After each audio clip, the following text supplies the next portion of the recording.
This is In the Loop. I'm Christian Bryant. With this show, we're aiming to be even more exciting than AMC's stock market activity, but much less anxiety-inducing. Let us know how we did at the end of the show. Here's what we got for y'all. Tonight, what's behind the vaccine rollout slowdown? We look at why some folks are still hesitating on getting the shot. Then, a tennis star steps out of the spotlight to focus on mental health. We'll explain how this could be a landmark moment for athletes. But first, here's what you need to know right now.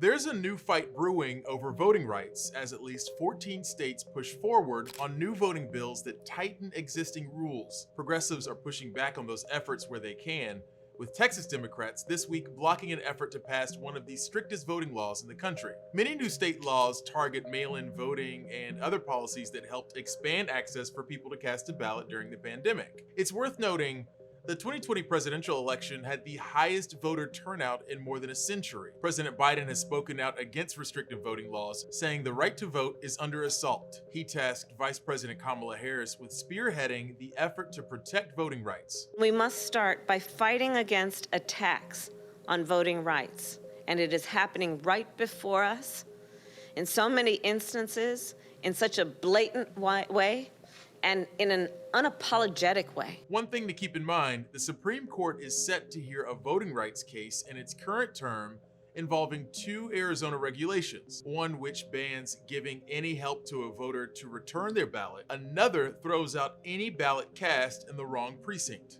The ACLU says the decision could have broad impacts for voting rights in the future.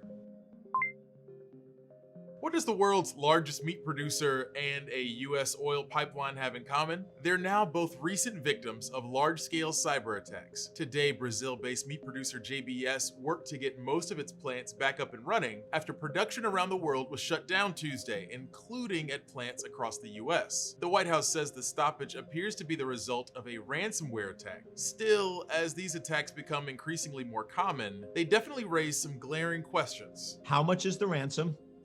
And how much is it going to cost us to rebuild from scratch if we don't pay the ransom?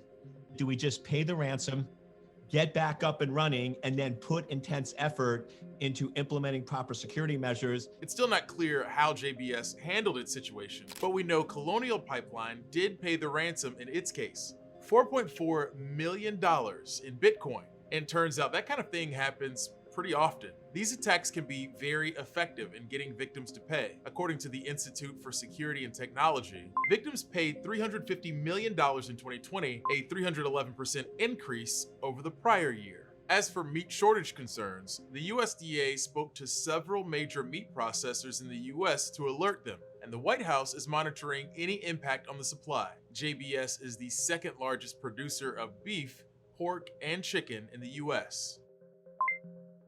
Today, we're announcing a month-long effort to pull all the stops to free ourselves from this virus. Today, the president declared a month of action on COVID from now through July 4th. The goal is to get 70% of adults at least partially vaccinated by then. Even now, the administration isn't too far off from this goal. Today, just under 63% of adults have received at least one vaccine. So how do you appeal to the rest of them? Apparently, beer is one way. Let's get excited to head back to the bars. Let's get ready for the greatest time in history to grab a beer. Anheuser-Busch teamed up with the White House to give Americans a chance at a free beer. Once the CDC confirms the 70% vaccination goal was met, Anheuser will offer a $5 credit to the first 200,000 Americans who sign up online. It's like the highest stakes version of, hey, if everyone in the class passes the test, we get a pizza party. On top of that, the White House is partnering up with more than 1,000 Black-owned barbershops and beauty salons to set up vaccine clinics on site there. The thought is to present the opportunity for a vaccine in a place that people already trust. A little over 40% of Americans are fully vaccinated, but public health experts say convincing the remaining people to get a shot will be the toughest. It's no longer a question of resources, but more so trying to understand how to appeal to those people. Newsy's Sheer Tarlow digs into the reasons for the daily drop in vaccine shots. Since the U.S. began rolling out its COVID-19 vaccines in early 2021, millions of people eager to get the shots lined up at health clinics, grocery stores, and stadiums, sometimes overnight. In the months since then, enthusiasm for the vaccine had been steadily climbing, so much so that some unable to secure local appointments bribed doctors, lied to cut the line, scavenged social media, and even traveled across state lines for a dose. But in April, demand for the vaccine started to slow. In some states, supply now exceeds demand. Plateau has emerged in terms of vaccine uptake. The slowdown has been largely linked to vaccine hesitancy, an opposition to or skepticism of the vaccine. A recent poll by the Kaiser Family Foundation found few unvaccinated people are eager to get the shot. 12% will wait and see, 7% will get vaccinated only if required, and 13% will definitely not get vaccinated. Why they wait and see, it could be driven by safety data and or concerns. They could be waiting to see what the people around them are going to do. Some people may have all the facts that they want or need, and they have simply made a decision that no, they're not going to vaccinate. Though the pace of vaccinations has been stalling, the U.S. is still among the countries with the highest rates of vaccination per 100 people. Half of U.S. adults have been fully vaccinated, and more than 60% have had at least one dose. The next set of individuals to vaccinate, the factors or the key ingredients to them becoming vaccinated, the little nudges they need to cross over into the vaccinated set or group may be different from the motivations for that first set of individuals. To address concerns from the vaccine hesitant, the Biden White House is working with a nationwide network of local health officials, businesses, faith leaders, and community organizers to promote the safety and efficacy of the approved vaccines. The administration has set a goal of vaccinating at least 70% of U.S. adults by July 4. You are the people that folks on the ground know and rely on and have a history with. And when people are then making a decision to get vaccinated, they're going to look to you. Shira Tarlow, Newsy, Washington. When you're back, we're going to get all up in somebody's business. It's okay. He works for the government.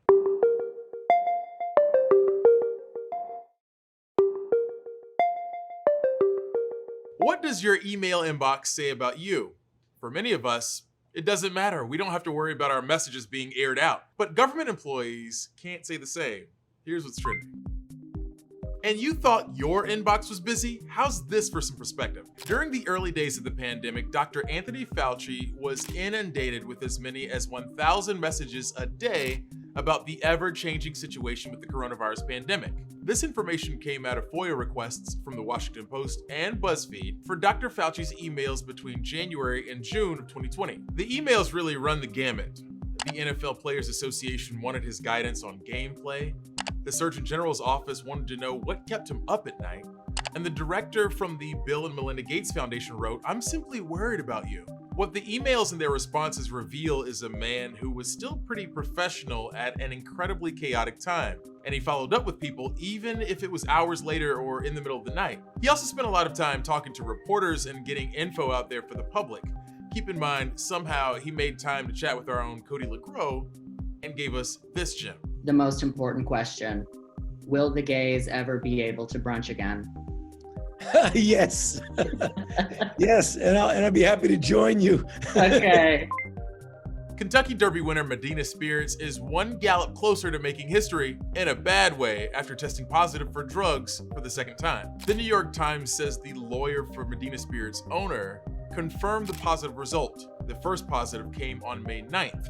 That's when we heard this from the trainer Bob Baffert. My veterinarian, nobody here, that matter of fact, Medina Spirit has never been treated with betamethasone. He later walked that back a bit and said that Medina Spirit had been treated with an ointment containing betamethasone, a drug used to treat joint pain that's only allowed in certain doses. On Wednesday, Churchill Downs, where the Kentucky Derby is held, suspended Baffert for the next 2 years. The Kentucky Horse Racing Commission is still investigating the test results, but Medina Spirit could be the first horse disqualified for drugs since 1968. That would mean his owner would have to forfeit $1.8 million. Former WNBA star Becky Hammon has already notched a few firsts as an NBA assistant coach and Summer League head coach. And now, with Boston Celtics head coach Brad Stevens expected to take over as team president, some fans think it's Hammond's time to take over. Stevens said as much during an interview in April. Becky obviously is a terrific candidate. I don't know her well, but I know what people think about her. But of course, she's not the only name being tossed around. Other head coaching candidates include Jason Kidd, Chauncey Billups, and Mark Jackson. Hammond had a brief moment as acting head coach for the San Antonio Spurs during a game in 2020 after head coach Greg Popovich was ejected. Since then, she says that she's ready for a full-time post and that somebody is going to have to take a chance. Tennis star Naomi Osaka's decision to leave the French Open after revealing her battles with anxiety and depression is putting a spotlight on mental health in sports. Many mental health advocates and supporters of Osaka say this could have a positive impact for other athletes in the future. Newsy's Ben Shamiso spoke to sports psychologists about how entities can do more to protect the mental health of athletes. Tennis star Naomi Osaka's decision to exit the French Open after revealing her battles with anxiety and depression has stunned the sports world. It was like a punch to the gut. You know, this is exactly what I didn't want to see happen. And mental health experts hope her candor will help change tennis and other sports for the better. Her strong statement is going to have an impact, certainly on the professional tennis world for sure. The four-time major tournament champion announced on Monday she was pulling out from the French Open after being fined $15,000 for refusing to speak to the media following her first-round victory. On social media, Osaka revealed she has suffered long bouts of depression since her first major win in 2018, adding that as an introvert, she experiences huge waves of anxiety before talking to the media. Research shows around a third of elite athletes will at some point in their career suffer from anxiety and depression. Yet the topic remains taboo. They're at their physical peak, and we just expect that they'll be at their mental peak as well. Rosemary Purcell studies mental health issues in professional sports. She says athletes are especially vulnerable because of the sacrifices they've made to get to the top.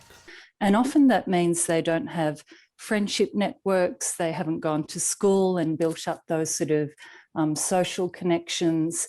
They're traveling for the overwhelming majority of the year, so they're not at home. Purcell is part of a new International Olympic Committee mental health task force. She helped set up a helpline in 80 languages for all Olympians to talk to psychologists this summer in Tokyo. The hope is that we can detect those athletes as early as possible that might be experiencing mental health issues. As for tennis, Grand Slam leaders pledged on Tuesday to address Osaka's concerns and improve the player experience while making sure the athletes are all on a fair playing field. Sports psychologist Jim Tyler hopes Osaka will find comfort in knowing that she's further destigmatizing the topic in sports and in society. More people of note having mental health issues, being open about them, discussing treatment, that makes it a little more palatable, a little more acceptable for people just in the real world to acknowledge their own challenges or in their family or in their friends. And then more importantly, to seek help. Because the fact is that mental illness can be treated. Ben Shamiso, Newsy. When you're back, we'll tell you how Colorado is helping Black and brown folks get involved in the weed industry.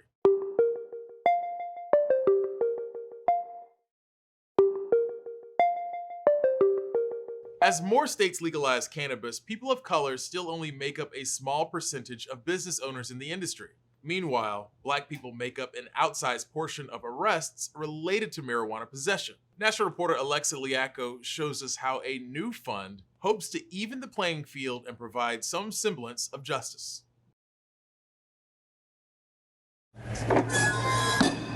Fred Harris missed 21 years of moments like this. Just grab another sweet feet. 2 decades of what could have been father-son time he spent behind bars for something that is now legal in many states. It was unbelievable. I didn't think they would give me that amount of time, for drugs. Harris was originally sentenced to 96 years in prison after multiple marijuana possession charges. When you find out that a person got that type of time, you feel like they're dead. The death of that relationship took his son's childhood dream with it. Arzell Lewis was a first-generation college student with a basketball scholarship. His dad was at every game before he was locked up. I feel like if I had my dad, growing up, I probably would be in the NBA right now, because I just grew up second-guessing myself in many ways. On the other side, Harris grieved for his family and his freedom. I've seen the laws start to change over the years for drugs and for marijuana.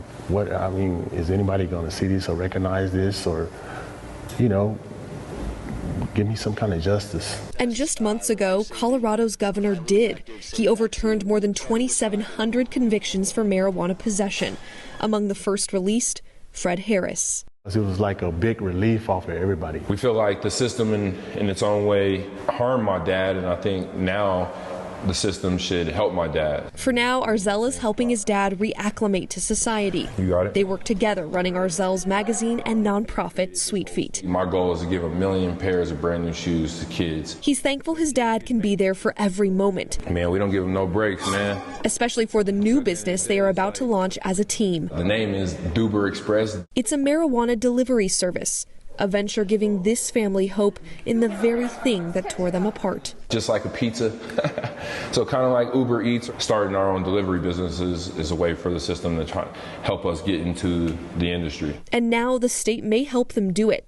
Colorado is dedicating $4 million to helping Black and brown business owners get into the cannabis industry. Creating our algorithm for Duber. Arzell is hoping when the fund kicks in, Duber Express will be included. Just giving someone an opportunity to shine, especially in a market that is dominated by people that don't look like me, don't come from where I come from. In addition to the concerns of racial bias in research and data collection, Advocate Hashim Coates helped create this fund to build up Black and brown entrepreneurs across the state. Black and brown businesses represent less than 10% of the entire cannabis businesses statewide, less than 10%. As racism is intentional, equity must be as equally as intentional, if not more. For Arzell and Fred, fairness is all they hope for. We're actually in the business to show kids that grow up and look like us that look, you can take your story, your struggle, and you can turn that into a journey and reach a pinnacle someday. Because even though they can't rewind time, I know that this is going to take us to, for me, places that I would never dreamed of. they can rebound to a future better than they ever thought possible. It does feel like a little bit of justice, but more than anything, the way I look at life, it feels like just a fair opportunity, because that's all I need. I'm Alexa Liacco. If you haven't done so already, feel free to reach out to us on Twitter using the hashtag #NewsyInTheLoop. Not hashtag in the loop, not hashtag Newsies in the loop. This isn't a musical. Although that wouldn't be a bad idea for an episode.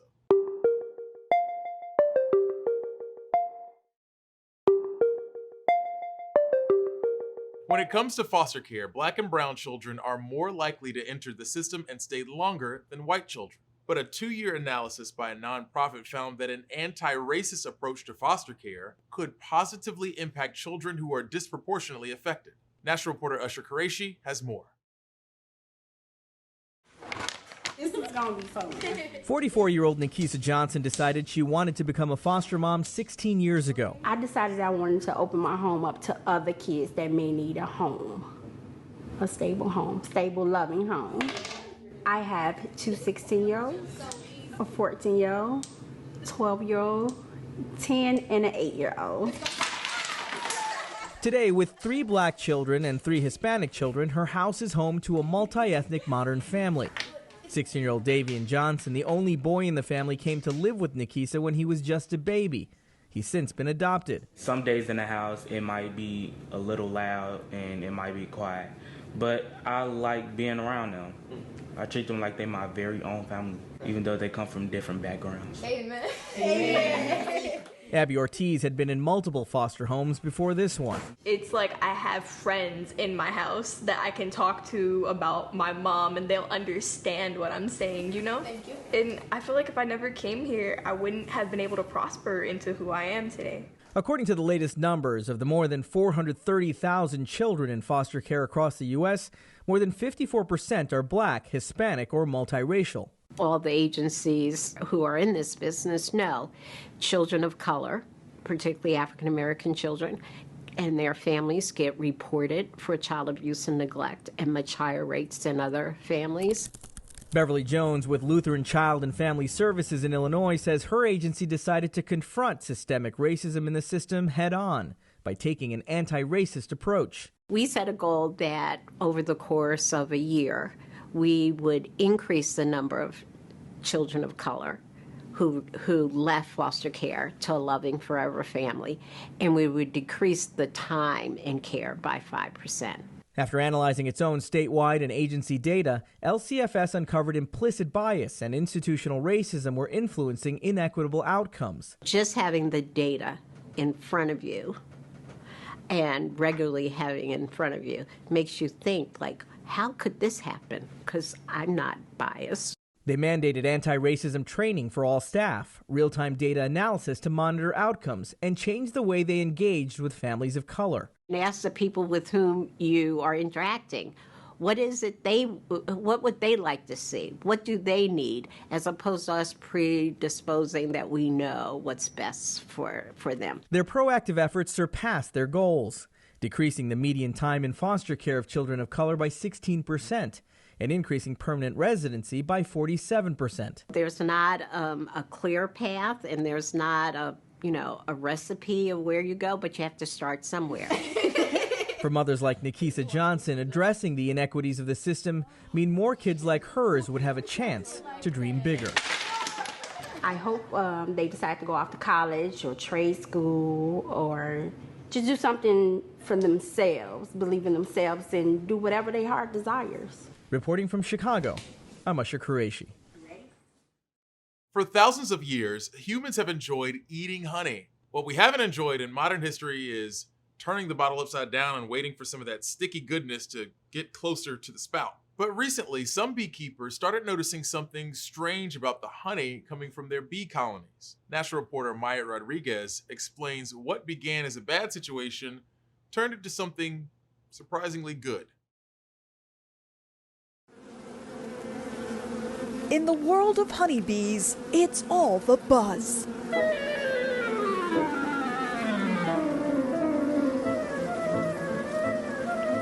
There seems to be no end in sight. An agricultural mystery as complex as a beehive. It's never boring. For 10 years, the Philadelphia Bee Company and owner Don Shump You can literally go up and pet them. have faithfully tended to their beehives, selling the honey produced to the public.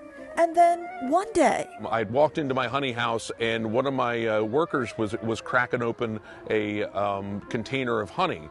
And I walked in and I said, "Who's eating maple bacon?" no one was. The unusual smell was coming from the honey. So I'd given it a taste, and I was like, I don't know what this is. Other beekeepers in the area started noticing the same thing in their honey. And we sent our honey samples up to the labs to determine what it is, to try to do some sleuthing. The agricultural detective called in to help, Robin Underwood of Penn State University. We launched an investigation to look at where this strange new honey was coming from. After multiple tests, including running a DNA profile on the honey, the culprit turned out to be this, the lanternfly. It's an invasive species from Asia that began appearing in the Philadelphia area several years ago and has now spread to multiple states.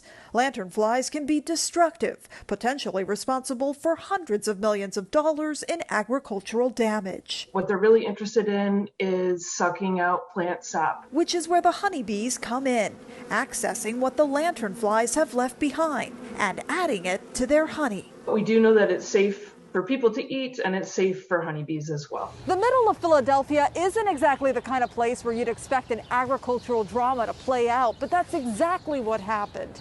And the result has been delicious. The Philadelphia Bee Company calls the new honey flavor the Doom Bloom. And it got paired with the blue cheese, and people went nuts over it. They loved it. And so at that point I said, well, we might have something here. But there's no love lost for the lanternfly. They're a horrible invasive species, and they're not something we want around here. However, if we can take advantage of them however we can until we can get rid of them, then we'll make good on a bad thing. A bad thing turned tasty. In Philadelphia, I'm Maya Rodriguez.